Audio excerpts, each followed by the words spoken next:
Je vous salue dans le précieux nom de notre Seigneur Jésus-Christ. Je me nomme le révérend Kainessi Albert Jr.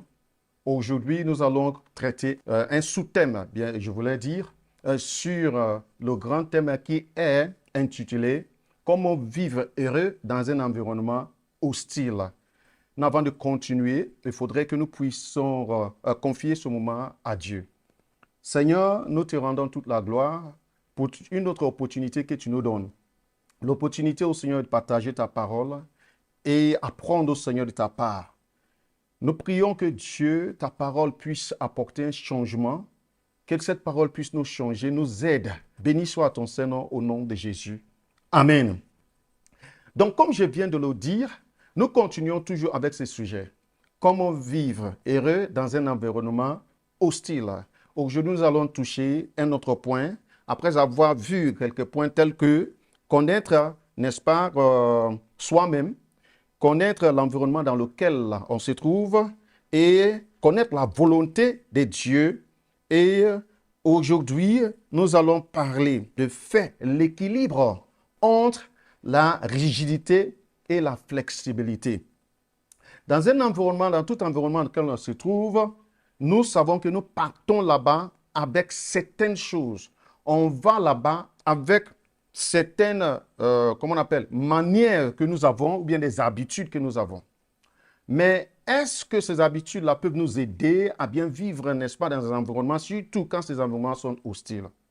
Nous allons parler aujourd'hui de la flexibilité et la rigidité au sein d'un environnement hostile. Comment est-ce qu'on peut faire cet équilibre-là pour que nous puissions vivre bien là? Je vais commencer par faire certaines illustrations. Vous voyez avec moi, ça c'est un stylo. Ce n'est pas, bon, le contenu n'est pas là, la mine n'est pas dedans. Mais je prends ces stylos plutôt que vous voyez. Nous voyons que c'est un objet qui est rigide. Et maintenant, parce que cet objet est rigide, qui se trouve dans une situation qui est un peu difficile, on peut facilement casser ça. Quand j'ai fait comme cela, vous avez vu que c'est cassé. Parce que c'est rigide. C'est rigide, c'est fort. Quand c'est rigide, c'est vraiment fort. Mais pour casser, c'est encore, on n'a pas besoin trop d'efforts pour casser. Par contre, j'ai encore un autre élément ici qui est un fer. Que vous voyez ces fers-là, surtout ce type de fer que je vous montre, je vais casser. Je vais utiliser soit la même force que j'ai utilisée pour casser ces stylos, pour essayer de casser aussi, n'est-ce pas, ces fers. Vous voyez, est-ce que c'est cassé? Ce n'est pas cassé. J'essaie encore, ce n'est pas cassé. J'essaie encore, ce n'est pas cassé. Mais quand vous voyez la manière dont la chose est, on trouve que le fer est un peu rigide, mais en même temps flexible. Ce qui fait qu'on n'arrive pas à casser le fer facilement, c'est parce qu'il est flexible.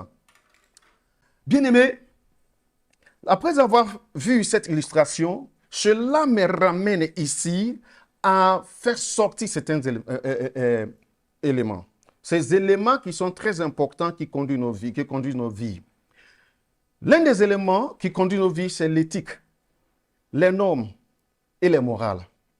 Les éthiques, les normes et les morales sont des principes qui nous guident à bien vivre dans une société ou un environnement influencé par nos cultures, religions et éducation la plupart du temps.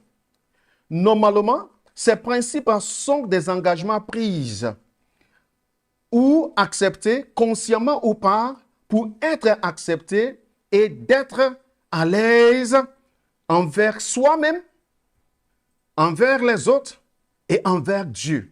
Surtout pour nous qui croyons en Dieu. Donc, lorsqu'on se trouve, chaque homme est conduit par ces trois différents principes dont je parle, qui se dit les normes, les morales et, n'est-ce pas, les éthiques. Ce sont ces règles-là, ou bien ces principes qui déterminent notre rigidité. Il est très important de savoir, qui déterminent notre rigidité. Mais quand nous rentrons dans certains environnements, ces rigidités, il y a certaines de ces choses-là, ces principes-là, on peut compromettre.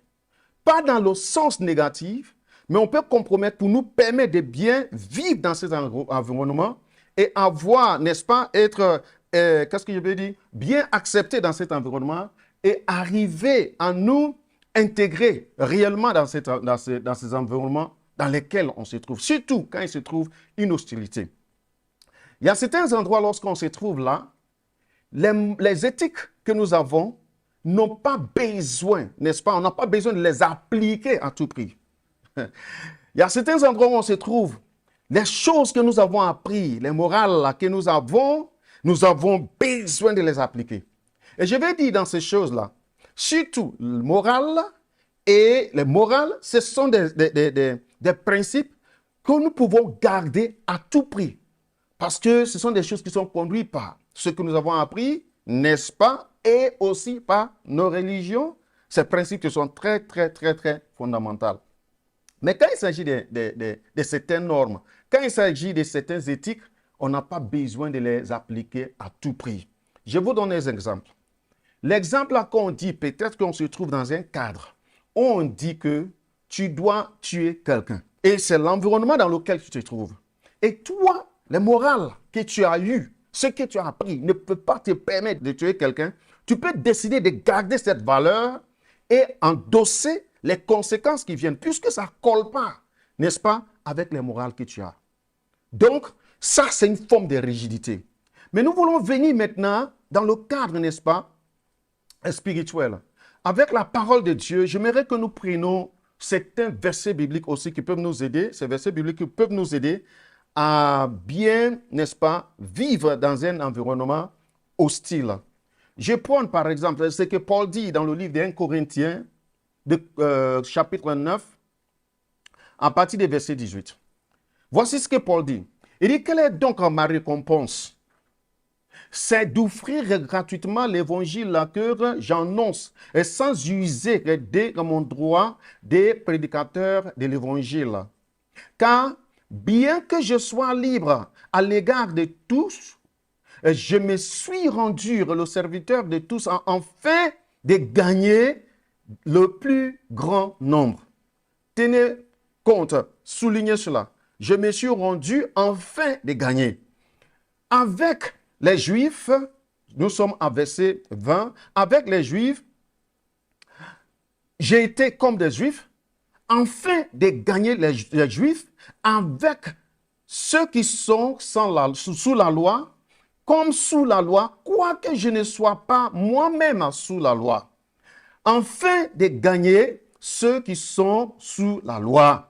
Il dit avec ceux qui sont sans loi, comme sans loi, quoique je ne sois point sans loi de Dieu, étant sous la loi de Christ, afin de faire quoi? Gagner ceux qui sont sans loi. J'ai été faible avec les faibles, afin de gagner les faibles. Je me suis fait tout à tous, afin d'en sauver de toute manière quelques-uns. Paul avait quelque chose à dire ici. Lorsqu'on voit cela, Paul dit, je me suis fait comme. Je suis avec les Juifs, je me suis fait comme les Juifs. Je ne suis pas Juif, je me suis fait comme les Juifs pour un objectif bien précis. Dans cet environnement, Paul avait un objectif. L'objectif, c'est de gagner. Il dit, avec les sans-lois, je me suis comporté comme des sans-lois, afin de les gagner. J'ai été aussi avec des personnes avec la loi, comme des personnes avec la loi, afin de les gagner. Des faibles, je me suis comporté aux faibles comme quelqu'un qui est vulnérable, afin de les gagner. Parce qu'il est très important. Pour qu'on puisse, nous avons parlé de cela la dernière fois, connaître l'environnement dans lequel nous vivons. Lorsque nous rentrons en contact avec des gens, dans la société, ou bien, n'est-ce pas, dans les environnements dans lesquels on se trouve, nous devons avoir nos objectifs. Pourquoi nous sommes là? Qu'est-ce que nous voulons gagner? Qu'est-ce que nous voulons obtenir? Nous voulons être à l'aise dans cet environnement. Par moment, il nous demande très souvent de compromettre certaines choses en gardant toutefois nos valeurs. Ces valeurs-là que nous gardons, c'est ça qui parle de notre rigidité. Alléluia. Dieu parle de nos rigidités. Et pour pouvoir gagner les autres, nous devons aussi jouer avec. Je vais vous donner un exemple encore. À un moment donné, Paul est entré dans un temple. Et le temple dans lequel il se trouve, il trouve qu'il y avait des gens, il y avait des dieux un peu partout. C'était lors de l'un de ses voyages missionnaires. Et quand Paul est rentré dans ce temple à Athènes, il a regardé. Et ce n'était pas une seule fois que Paul rentrait là-bas. Puisque dans ce temple-là, ceux-là qui visitaient ce temple, qui étaient habitués avec ce temple, ce sont des personnes qui connaissaient déjà ce qu'ils faisaient, des idolâtres. Ils rentrent dans ce temple, ce n'est pas une fois. Ils rentrent dans ce temple, ce n'est pas deux fois. Ils rentrent dans ce temple, ce n'est pas trois fois. Il avait l'habitude de venir. Il vient, il cherche à voir comment est-ce que je peux faire pour pouvoir aider ces gens-là à comprendre quelque chose, à comprendre que ces dieux dont ils parlent sont des idoles qui n'ont pas, n'est-ce pas, de la valeur, pour qu'ils puissent les gagner à suivre lui, son Dieu. Si Paul n'avait pas pris le temps de venir chaque fois dans ce temple pour pouvoir sillonner le temple, pour observer ce qui s'est passé, les pratiques qui s'est passées, ça allait être difficile pour que Paul puisse marquer un point. Un jour, Paul rentre et puis il voit un espace vide dans le temple. Il regarde dans cet espace vide-là et les autres espaces étaient occupés par des idoles, bien sûr, avec les inscriptions juste en bas qui démontrent quel Dieu qu'il représente. Et Paul regarde, dans ce vide-là, c'est écrit le Dieu inconnu. Paf, c'est venu en Paul. Paul vient et puis il dit, je vais vous parler des dieux inconnus. Bien aimé, tout le monde était intéressé d'entendre, d'apprendre et ce que Paul allait leur dire. Pourquoi? Parce qu'ils étaient intéressés des dieux. Et aujourd'hui, on parle d'un Dieu inconnu. Personne ne leur avait parlé auparavant de ce Dieu-là. Et Paul, lui, il vient maintenant, il leur parle d'un Dieu inconnu. Voici l'espace qui est donné à Paul pour pouvoir évangéliser. Il est rentré dans ce temple, ce n'était pas pour adorer, c'était une flexibilité. Il est rentré, il fréquentait ce temple, ce n'était pas pour aller adorer ou bien pour faire des pratiques qu'il pouvait faire, mais c'était une flexibilité. Parce qu'il fréquentait, parce qu'il venait, les gens le voyaient comme il était l'un de leurs. C'est ce qui faisait qu'on ne l'a pas inquiété. Et Paul a pris son temps aussi pour observer comment est-ce qu'il pouvait marquer son point. Et Paul a vu, n'est-ce pas, là où il devait commencer. Et quand il a commencé là-bas, tout le monde était intéressé. Et on connaît la suite de ce qui est sorti de là. Il y a certaines personnes qui rentrent dans certains endroits, qui refusent carrément de faire certaines choses. Par exemple, dans le livre de Daniel, Daniel chapitre 1, nous avons vu ces fils-là qui ont été saisis. Je parle de Daniel, Anania, Michaël et Azaria, ou bien Azari. Ces enfants-là ont été capturés. On les a amenés en Babylone. Étant là-bas, qu'est-ce qu'ils devaient faire? On les a choisis parce qu'ils étaient brillants, ils étaient parmi les meilleurs, et on a décidé de les mettre, n'est-ce pas, au service du roi. Les mettant au service du roi, il a fallu qu'ils puissent, n'est-ce pas, ils puissent compromettre certaines choses pour qu'ils puissent avoir leur place et servir mieux. Mais voici ce qui s'est passé. Voici ce qui s'est passé. Daniel chapitre 1, à partir du verset 6.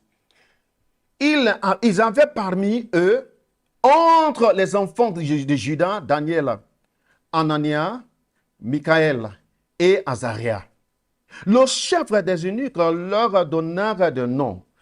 À Daniel, est celui de Belshazzar, à Anania, de celui de Shadrach, à Michaël, de celui de Mishach, et à Azaria, de celui de Abednego. Daniel a résolu de ne pas s'essuyer par les maîtres du roi et par les vaincre dont le roi buvait, et il pria le chef des eunuques de ne pas l'obliger à s'essuyer. Dieu fut retrouvé, n'est-ce pas, à Daniel faveur et grâce devant le chef des eunuques. Qu'est-ce qui s'est passé? Daniel a mis, ou bien ces 4 Hébreux ont mis ces eunuques qui étaient le responsable n'est-ce pas, d'entretenir, de préparer des personnes qui pouvaient servir le roi. Ils l'ont mis, n'est-ce pas, dans une situation un peu compliquée.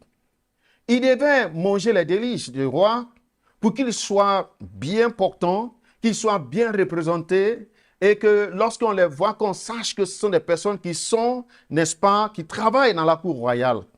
Mais Daniel a résolu dans son cœur, puisqu'ils avaient leur religion, ils avaient, n'est-ce pas, des morales qu'ils devaient respecter à tout prix. Ces valeurs-là, ils ne devaient pas perdre.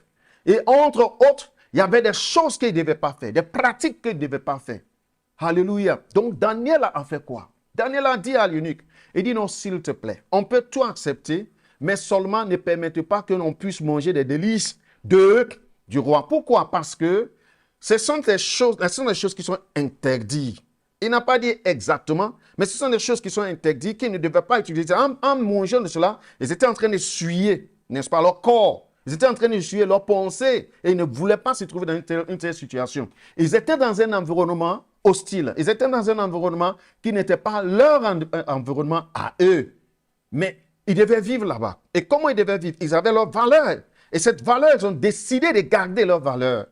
Et bien vrai qu'ils ont gardé leurs valeurs, mais ils acceptaient encore d'autres choses. Sauf ce qu'ils pouvaient les déséquilibrer, qui pouvaient vraiment changer leur identité, qui pouvaient vraiment les changer complètement. Ils n'ont pas compromis cela. Alléluia. Donc, à la suite des choses, Daniel a servi plusieurs autres rois. Plusieurs autres rois. Alléluia. Même à Babylone, qui n'était pas de tout son pays, dans une culture qui n'était pas sa culture, dans des coutumes dont il n'était pas familier. Mais il a vécu et fut parmi les meilleurs, n'est-ce pas, serviteurs, avec les meilleurs serviteurs.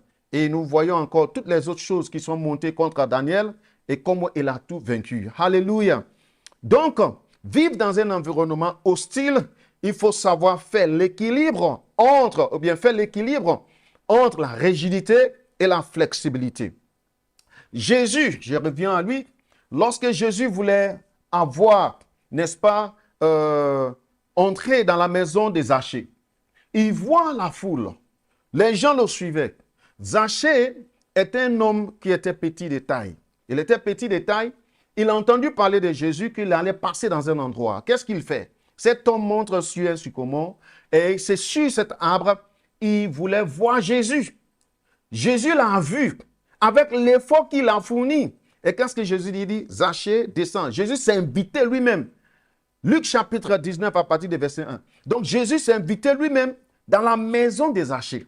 Alléluia. Mais pourquoi Jésus pouvait s'inviter dans la maison des Zachée? Il dit, descends, aujourd'hui même, je vais souper avec toi. Les pharisiens et d'autres personnes qui se considéraient plus religieuses et d'autres qui se considéraient qu'ils étaient plus, je peux dire même parfaites.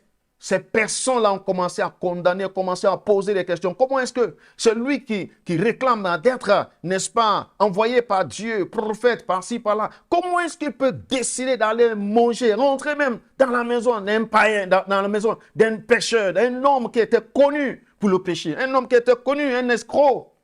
Mais Jésus savait ce qu'il faisait. Alléluia. La Bible dit que Christ est rentré dans cette maison. Imaginez-vous, Jésus qui vient et puis qui mange avec, n'est-ce pas, un pécheur. Non, mais vous aussi.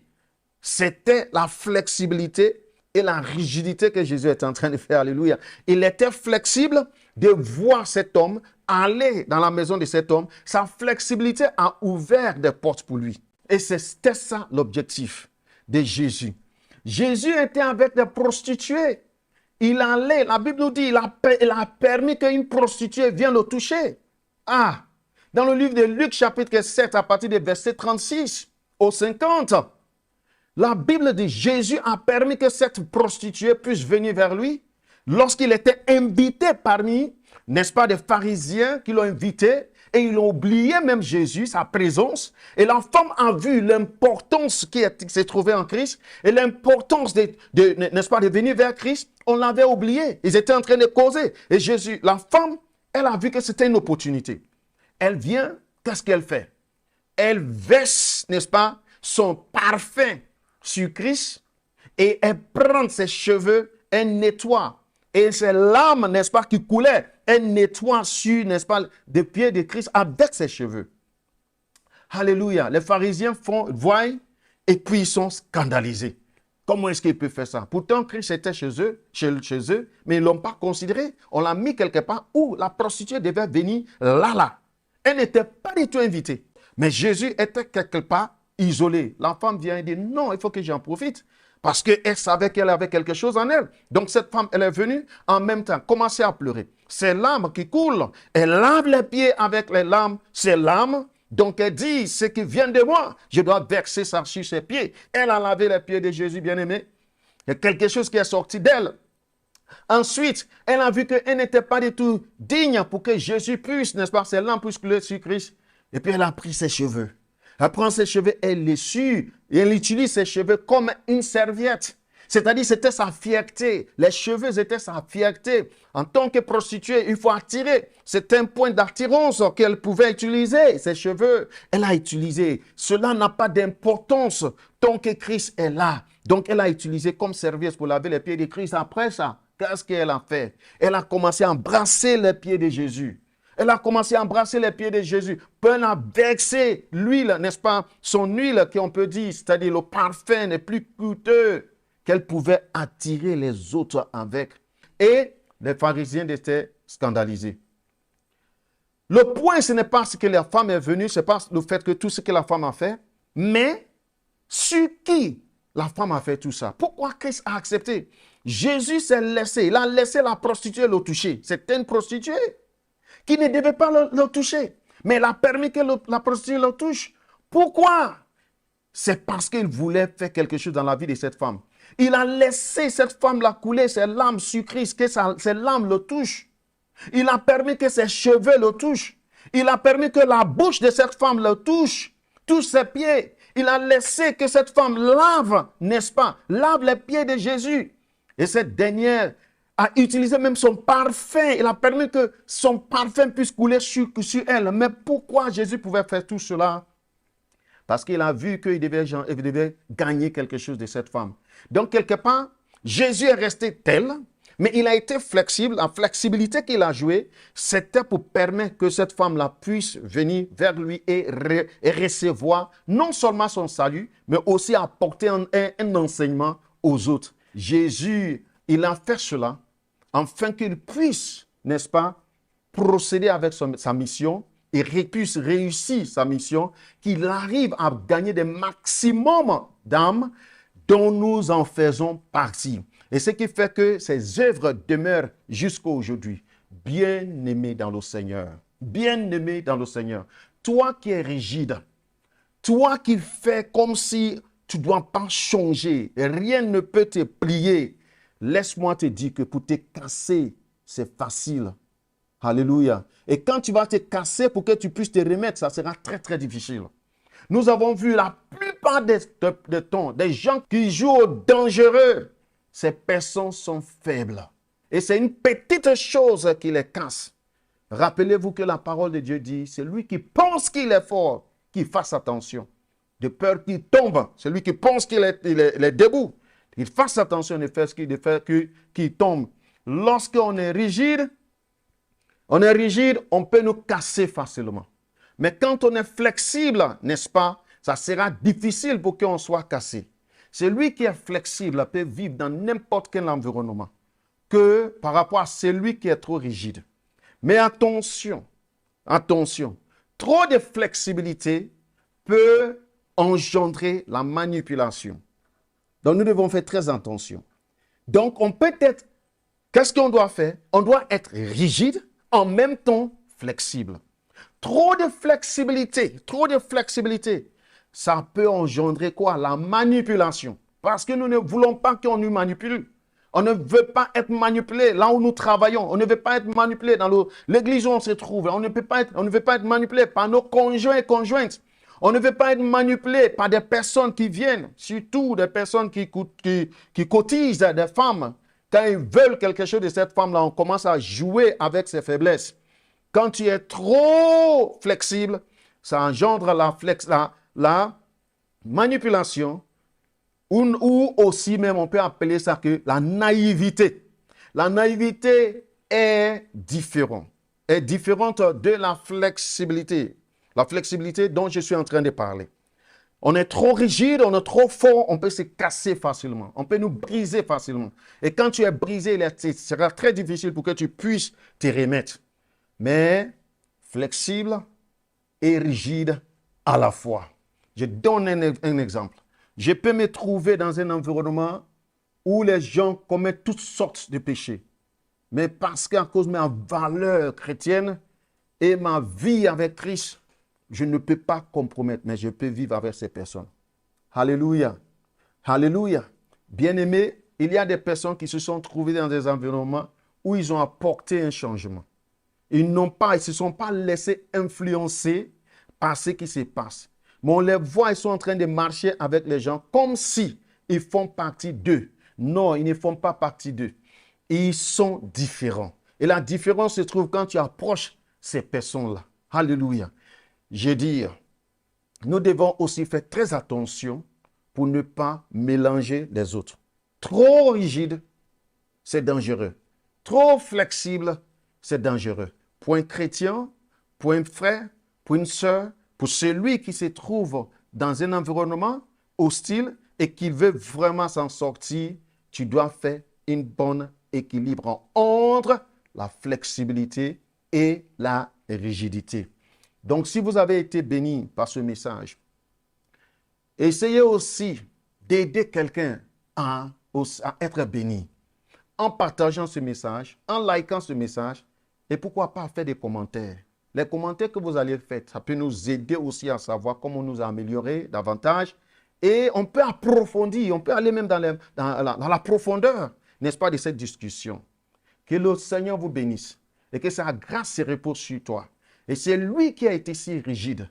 J'ai pris que le Seigneur t'aide à être flexible quelque part pour que tu puisses t'en sortir où tu te trouves. Celle ou celui qui est manipulé à cause de trop de flexibilité. On te manipule, on t'utilise, puis on te dépose. C'est toi, tu es toujours dans le regret parce que tu es toujours flexible. C'est toi qui veux comprendre tout. C'est toujours des gens. Tu veux toujours. Les gens passent par toi pour, n'est-ce pas, obtenir ce qu'ils veulent. J'ai pris que le Seigneur te donne, n'est-ce pas, ce sens de résistance. Au moment où tu dois être rigide, que tu sois rigide. Le moment où tu dois être flexible pour que tu puisses t'en sortir, que tu sois flexible. Que le nom de l'Éternel soit béni. Shalom à vous, une fois de plus. Grandissons ensemble.